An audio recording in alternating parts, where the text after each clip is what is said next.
The Prophet of Allah, Musa alayhi salatu wasalam, the only Prophet that had the luxury of speaking directly to Allah subhanahu wa ta'ala. Imagine the Prophet of Allah, his people were going through a state of drought, no water. You know what that means? That means everyone was suffering. No water, no food, no crops. The plants were dying, nothing was growing. Animals were dying, nothing to drink, nothing to eat. Human beings were dying and suffering. Amongst them is a prophet. So the people came to Musa and said, "Ya Musa, what's going on?" I'll cut the long story short. So Musa and his people, they go to the desert. Musa raises his hands and he says, "Oh Allah, you can see what's happening to my people. Ya Allah, we're begging, we're asking for rain." Naturally, when a prophet asks, what happens? Allah answers, yes or no. Musa asked for rain. They're waiting for the clouds to come in. Nothing happened.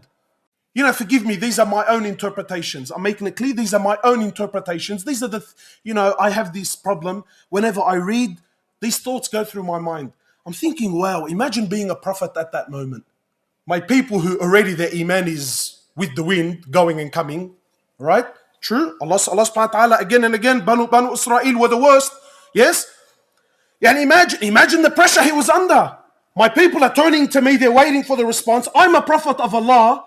Right? I have direct relationship with Allah subhanahu wa ta'ala. Ya Allah, I clearly asked you for rain and nothing happens. Talk about heat under the collar. So Musa says, Ya Allah, what's happening?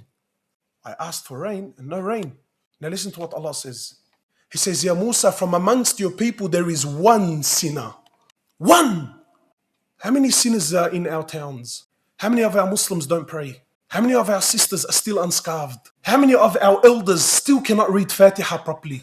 Ya Musa, from amongst your people is one sinner, and because of him and him alone, I have deprived the rain from falling. So you can come to me now and talk to me about justice and wisdom and is this fair all night long. Doesn't change the fact that Allah deprived rain upon a prophet, upon people, upon innocent women and children and animals and crops because of the actions of one man. So Musa turns to his people. He says, "Oh, my people, amongst you is a sinner. Come out and make yourself known." I always think about this story and I think, imagine being that man at that time. Imagine this man has now been addressed by a prophet. And now he comes to realize that because of my sin, because of my shortcoming that I thought no one knows about except me and Allah, now this man comes to realize that because of my shortcomings, all my people have been suffering because of my sin. Imagine that feeling. Honestly, how many of you feel like because of your sins, the ummah is suffering? How many of us? So Musa says, make yourself known, come forward. Imagine the embarrassment. So this man now realizes that, hey, I'm the guilty one. Unfortunately, something most of us are not prepared to do. So the man repents, he makes tawbah to Allah, but doesn't make himself known to Musa alayhi salatu wasalam. So Musa waits for the man to come forward, no one comes forward. Musa goes back, asks Allah, and to his amazement, the rain comes and starts falling down.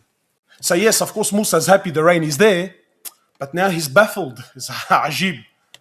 He says, Ya Allah, please, some clarification. I asked for rain to begin with, you said there's a sinner. I asked for the sinner to come forward, no one came forward. I asked for rain the second time and now the rain comes down. What's going on? Now listen to what Allah subhanahu wa ta'ala says to him. He says, Ya Musa, I deprived the rain from coming because of him and him alone. But that person, he turned back to me and he asked for my forgiveness. I accepted his tawbah, and now because of him and him alone, I've allowed the rain to fall down.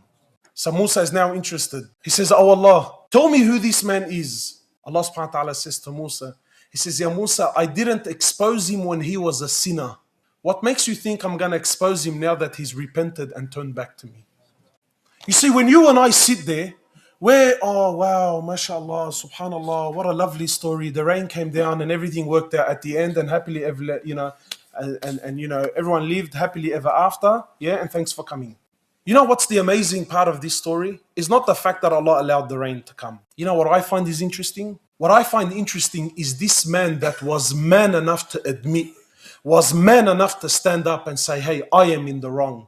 He was man enough to acknowledge the fact that his shortcomings made his people suffer. And he was man enough to acknowledge it. And he was man enough to turn back to Allah. He was man enough to ask Allah Azza wa Jal for forgiveness. And Allah subhanahu wa ta'ala accepted him.